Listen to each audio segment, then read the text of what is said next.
Hello વિદ્યાર્થી મિત્રો, આપ સૌનું આપને યુટ્યુબ ચેનલ પર હાર્દિક સ્વાગત છે. તો આજે હું તમારા માટે લઈને આવી ગઈ છું ધોરણ 9 વિષય સામાજિક વિજ્ઞાન પાઠ 9 મૂળભૂત હક, મૂળભૂત ફરજ અને રાજ્ય નીતિના માર્ગદર્શક સિદ્ધાંતોના સ્વાધ્યાયપોથીની સંપૂર્ણ સમજૂતી. તે પહેલાં તમે જો આપણી ચેનલને લાઇક અને સબસ્ક્રાઈબ ન કરી હોય તો તે જરૂરથી કરી દેજો. તો ચાલો આપણે આ તમામ પ્રશ્નોના ઉત્તરોની સમજૂતી મેળવીએ. તો અહીં આપણા વિભાગ એનો પ્રશ્ન છે. નીચે આપેલા પ્રશ્નોના માંગ્યા મુજબ ઉત્તર લખો. તેનો પહેલો પ્રશ્ન છે યોગ્ય જોડકા જોડો. તો અહીં આપણને આપ્યું છે માનવ હક દિન, તો તે થશે 10 ડિસેમ્બર. બંધારણના આત્મા સમાન, તો એ થશે બંધારણીય ઇલાજનો હક. મૂળભૂત ફરજ દિન, તો એ થશે 6 જાન્યુઆરી. અને રાજ્યની સત્તાને મર્યાદિત કરનાર, તો તે થશે મૂળભૂત હકો. ત્યારબાદ બીજો પ્રશ્ન છે નીચેના વિધાન ખરા છે કે ખોટા તે જણાવો. તેનું પહેલું વિધાન છે કે જાહેર નોકરીઓમાં અનામત બેઠકો ફાળવવી એ સમાનતાના હકના ભંગ સમાન છે. ખોટું. મૂળભૂત હકોના ભંગ બદલ અદાલતના દ્વાર ખટકાવી શકાય નહીં. ખોટું. શિક્ષકો વકીલોના સંગઠનની જેમ દાણચોરો પણ પોતાનું મંડળ રચવાની સ્વતંત્રતા ધરાવે છે. ખોટું. ગાયોની કતલ અટકાવતો કાયદો ઘડવો એ રાજ્યનું સાંપ્રદાયિક પગલું ગણાય છે. ખોટું. રાજ્ય સરકાર ધાર્મિક સંસ્થાઓની મિલકતનું સંપાદન કરવાનો હક ધરાવે છે. ખરું. પાસા હેઠળના અટકાયતીને 24 કલાકમાં મેજિસ્ટ્રેટ સમક્ષ રજૂ કરવો પડે છે. ખોટું. ભાષા, ધર્મ કે કોમના આધારે ચૂંટણીમાં ઉમેદવાર મત માગી શકે છે. ખોટું.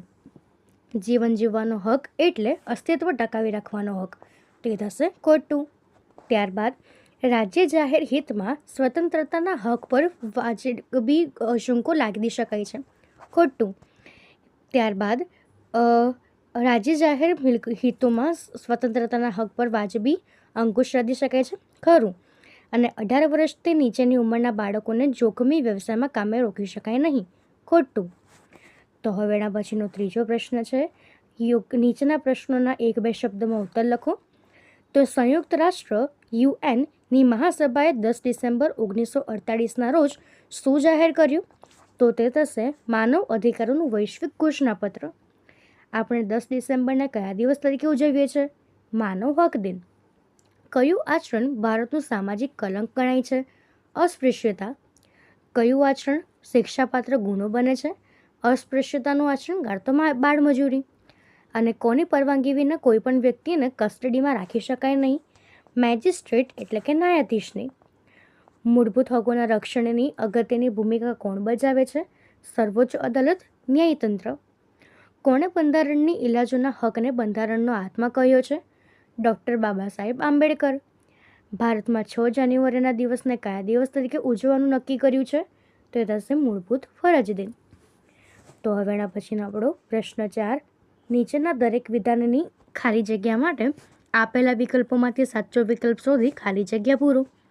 તેમાં પહેલું છે કાયદેસરની કાર્યવાહી વિના કોઈપણ વ્યક્તિની સ્વતંત્રતા છીનવી શકાય નહીં. માર્ગદર્શક સિદ્ધાંતો સામાજિક અને આર્થિક લોહશાળી સ્થાપવાનો આદેશ આપે છે. કાયદા સમક્ષ સમાનતા એટલે કોઈપણ વ્યક્તિ કે વર્ગની તરફેણમાં વિશેષાધિકારીઓનો અભાવ. હકો અને ફરજો એક સિક્કાની 2 બાજુઓ છે. ડૉક્ટર ભીમરાવ આંબેડકરના મતે રાજ્યનીતિના માર્ગદર્શક સિદ્ધાંતો દેશના શાસનના પાયારૂપ સિદ્ધાંત છે. મૂળભૂત હકો રાજ્યની સત્તા પર બ્રેક સમાન છે. અટકાયત કે ધરપકડ કરાયેલી વ્યક્તિને 24 કલાકમાં મેજિસ્ટ્રેટ સમક્ષ રજૂ કરવી જોઈએ. બધા નાગરિકો કાયદા સમક્ષ સમાન છે. માર્ગદર્શક સિદ્ધાંતોના અમલ માટે અદાલતોનો આશરો લઈ શકાતો નથી. અસ્પૃશ્યતા એક કાનૂન હેઠળ સજાપાત્ર ગુનો જાહેર કરવામાં આવ્યો છે. 14 વર્ષથી નીચેની ઉંમરના બાળકોને જોખમી વ્યવસાયમાં રાખવો એ કાનૂન હેઠળ શિક્ષાપાત્ર ગુનો છે. ત્યારબાદ ડૉક્ટર ભીમરાવ આંબેડકરે બંધારણીય ઇલાજોના હકને બંધારણનો આત્મા કહ્યો છે. તો હવે એના પછીનો આપણો પ્રશ્ન 5 છે. નીચેના પ્રશ્નો માટે આપેલા વિકલ્પોમાંથી સાચો વિકલ્પ શોધી ઉત્તર લખો. તો માનવ હકોની વૈશ્વિક ઘોષણાને કોણ સ્વીકૃતિ આપે છે? તો એ થશે ઓપ્શન બી, સંયુક્ત રાષ્ટ્ર એટલે કે યુએન. ત્યાર પછી બીજું છે કયું આચરણ સામાજિક કલંક ગણાય છે? તો તો એ થશે ઓપ્શન એ અસ્પૃશ્યતા. દરેક વર્ષે કયા વિષયને માનવ હક દિન તરીકે ઉજવવામાં આવે છે?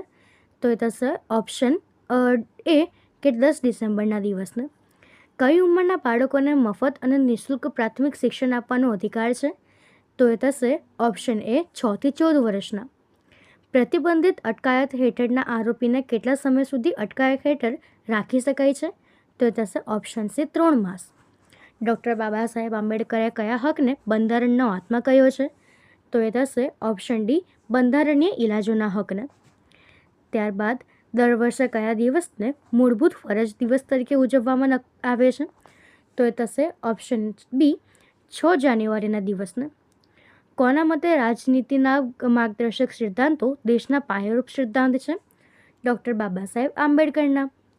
દર વર્ષે 10 ડિસેમ્બરના દિવસને કયો દિવસ તરીકે ઉજવવામાં આવે છે? તો થશે માનવ હક દિન.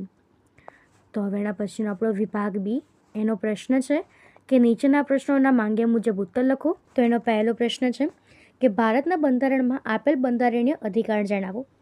તો ભારતના બંધારણમાં નાગરિકોના સર્વાંગી વિકાસ અને ગૌરવપૂર્ણ જીવન માટે મુખ્ય 6 મૂળભૂત અધિકાર આપવામાં આવ્યા છે. આ અધિકારોમાં સમાનતાનો હક, સ્વાતંત્રતાનો હક, શોષણ સામેનો હક, ધાર્મિક સ્વતંત્રતાનો હક, સાંસ્કૃતિક અને શૈક્ષણિક હક તેમજ બંધારણીય ઇલાજોનો હકનો સમાવેશ થાય છે. બીજો પ્રશ્ન છે, તમારી પડોશમાં એક કુટુંબ બૌદ્ધ ધર્મનું પાલન કરે છે. તે હવે હિન્દુ ધર્મ અપનાવવા ઈચ્છે છે. તો તે કુટુંબને તમે શું માર્ગદર્શન આપશો? તો ભારતના બંધારણમાં આપેલ ધાર્મિક સ્વતંત્રતાના હક મુજબ દેશના દરેક નાગરિકને પોતાની પસંદગીનો કોઈ પણ ધર્મ માનવાનો, પાળવાનો અને તેનો પ્રચાર અને પ્રસાર કરવાનો સમાન અધિકાર મળેલ છે. તેથી જો પડોશીનું એક કુટુંબ કોઈપણ પ્રકારના ડર, લાલચ અને બળજબરી કે દબાણ વિના પોતાની સ્વેચ્છાથી બૌદ્ધ ધર્મ છોડીને હિન્દુ ધર્મ અપનાવવા માંગતું હોય તો તેઓ તેમ કરવા માટે બંધારણીય રીતે સંપૂર્ણપણે સ્વતંત્ર છે. આ ધર્મ પરિવર્તન માટે હું તેમને રાજ્ય સરકારના પ્રવર્તમાન નિયમો અનુસાર પ્રાથમિક કલેક્ટર અથવા મેજિસ્ટ્રેટ કચેરીમાં જરૂરી નિયત ફોર્મ ભરીને કાનૂની પ્રક્રિયા પૂર્ણ કરવાનું માર્ગદર્શન આપીશ. તો હવે એના પછીનો ત્રીજો પ્રશ્ન છે કે લઘુમતીઓને બક્ષવામાં આવેલા બંધારણીય અધિકારો જણાવો. તો ભારતના બંધારણમાં લઘુમતીઓને પોતાની આગવી ભાષા, લિપિ અને સંસ્કૃતિનું સંરક્ષણ માટે સાંસ્કૃતિક અને શૈક્ષણિક હક આપવામાં આવ્યો છે. લઘુમતી સમુદાય પોતાની સંસ્કૃતિના વિકાસ માટે શૈક્ષણિક સંસ્થાઓ સ્થાપી શકે છે અને તેનું સંચાલન કરી શકે છે. રાજ્ય સરકાર પણ આવી શૈક્ષણિક સંસ્થાઓને નાણાકીય સહાય કે ગ્રાન્ટ આપવામાં કોઈપણ પ્રકારનો ધાર્મિક કે ભાષાકીય ભેદભાવ રાખી શકતી નથી. આ ઉપરાંત કોઈપણ સરકારી સહાય મેળવતી શૈક્ષણિક સંસ્થામાં કોઈપણ નાગરિકને તેની ભાષા, ધર્મ, જ્ઞાતિ કે વંશના આધારે પ્રવેશ આપવાનો ઇનકાર કરી શકતી નથી. એના પછીનો ચોથો પ્રશ્ન છે, કારણ આપો બંધારણીય ઇલાજોનો હક બંધારણના આત્મા સમાન છે. તો ભારતના બંધારણમાં નાગરિકોને ગમે તેટલા સારા અને વ્યાપક મૂળભૂત હક આપવામાં આવ્યા હોય, પરંતુ જો તેના અમલની યોગ્યતા ન હોય તો તેવા હકને કોઈ પણ અર્થ રહેતો નથી. બંધારણીય ઇલાજોનો હક નાગરિકોને એ ગેરંટી આપે છે કે જો સરકાર કે કોઈ સંસ્થા દ્વારા તેના મૂળભૂત હકોનો ભંગ થાય તો તેઓ સીધા સર્વોચ્ચ અદાલત કે વડી અદાલત દ્વારા દ્વાર ખટકાવી શકીને ન્યાય મેળવી શકે છે. અદાલતો મૂળભૂત હકોના રક્ષણ માટે જરૂરી આદેશો અને હુકમો બહાર પાડે છે. તેથી આ હક વગર અન્ય તમામ હકો નિરર્થક બની જાય છે. આ જ મહત્વના કારણે ડૉક્ટર બાબા સાહેબ આંબેડકરે આ હકને બંધારણના આત્મા સમાન કહ્યો છે. તો એના પછીનો પાંચમો પ્રશ્ન છે કે સમાનતાના હકોમાં કઈ કઈ સમાનતાઓનો સમાવેશ થાય છે? તો સમાનતાના હકોમાં મુખ્યત્વે 2 બાબતોનો સમાવેશ થાય છે, જેમાં કાયદા સમક્ષ સમાનતા અને કાયદાનું સમાન રક્ષણ. આ હક મુજબ ભારતની સરહદમાં કોઈ પણ વ્યક્તિ વચ્ચે ધર્મ, જાતિ, જ્ઞાતિ, લિંગ, જન્મસ્થળ કે વંશના આધારે કોઈ પણ ભેદભાવ રાખી શકાતો નથી. દેશના તમામ નાગરિકો માટે સમાન કાયદો લાગુ પડે છે અને પદ કે પ્રતિષ્ઠાને ધ્યાનમાં લીધા વિના દરેક વ્યક્તિ કાયદા સમક્ષ સમાન છે. આ ઉપરાંત જાહેર સ્થળો જેવી કે દુકાન, હોટલ, કૂવા, તળાવ, રસ્તા અને સ્નાનઘાટોનો ઉપયોગ કરવાની બાબતમાં તેમજ જાહેર નોકરીઓમાં પણ દરેક નાગરિકને સમાન તક અને સમાનતાને પ્રદાન કરવામાં આવેલી છે. તો હવે એના પછીનો આપણો વિભાગ સીનો પ્રશ્ન છે કે નીચેના પ્રશ્નોના ટૂંકમાં ઉત્તર લખો. તેમાં પહેલું છે, ટૂંકનો લખો શોષણ વિરુદ્ધ સમાનતાનો હક. તો એ થશે કે કોઈપણ વ્યક્તિનું બીજું વ્યક્તિ દ્વારા કોઈપણ પ્રકારે શોષણ ન થાય એવા શોષણવિહીન સમાજની સ્થાપના કરવાનો આ હકનો મુખ્ય ઉદ્દેશ છે. આ હક દ્વારા મનુષ્યના વેપાર, ગુલામી, વેઠપ્રથા અને બળજબરીથી કરાવવામાં આવતી મજૂરી પર સંપૂર્ણ પ્રતિબંધ મૂકવામાં આવ્યો છે અને આ જોગવાઈનું ઉલ્લંઘન કરવું એ કાયદાકીય રીતે શિક્ષાપાત્ર ગુનો બને છે. આ ઉપરાંત 14 વર્ષથી ઓછી ઉંમરના કોઈપણ બાળકને કારખાના, ખાણ કે અન્ય કોઈપણ જોખમી વ્યવસાયમાં કામે રાખી શકાશે નહીં. જો કે જાહેર હેતુઓ માટે લશ્કરી સેવાઓ કે સામાજિક ક્ષેત્રોમાં નાગરિક પાસે કોઈપણ પ્રકારના ધાર્મિક કે જ્ઞાતિના ભેદભાવ વિના ફરજિયાતપણે કામ કરાવી શકે છે. તો હવે એના પછીનો બીજો પ્રશ્ન છે કે ભારતના નાગરિકની મૂળભૂત ફરજો લખો. કોઈપણ 10 મુદ્દા. તો ભારતના બંધારણમાં દેશપ્રેમ, રાષ્ટ્રીય એકતા અને સામાજિક સુમેળ જાળવવા માટે નાગરિકોની મૂળભૂત ફરજ દર્શાવવામાં આવી છે. અંતર્ગત દરેક નાગરિકે બંધારણનું પાલન કરવું જોઈએ અને રાષ્ટ્રધ્વજ અને રાષ્ટ્રગીતનો આદર કરવો જોઈએ. આઝાદી માટેની આપણી રાષ્ટ્રીય લડતના ઉદ્ધત વિચારોને હૃદયમાં સ્થાપી તેનું પાલન કરવું અને ભારતના સાર્વભૌમત્વ, એકતા અને અખંડિતતાનું રક્ષણ કરવું પ્રત્યેક નાગરિકની ફરજ છે. જ્યારે પણ દેશને જરૂર પડે ત્યારે રાષ્ટ્રનું રક્ષણ કરવા તત્પર રહેવું જોઈએ.